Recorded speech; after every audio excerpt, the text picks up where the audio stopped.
If you want to know how can you unblock everyone on Facebook in one place, today in this video I'll show you exactly how can you do that. All you need to do is to follow carefully with me till the end, and let's jump right into it. First we need to go ahead and open your Play Store or App Store and update the Facebook app to the latest version or to one of the newer versions to make sure we are both in the same page. After that, you can finally go ahead and open your Facebook app, make sure you are logged in, and then tap on the profile picture in the top right corner of the screen right here.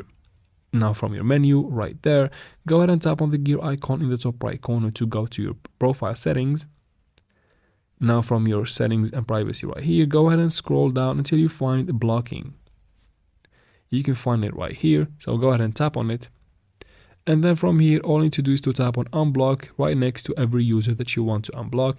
As easy as that. Just be careful that you cannot block them again for 48 hours.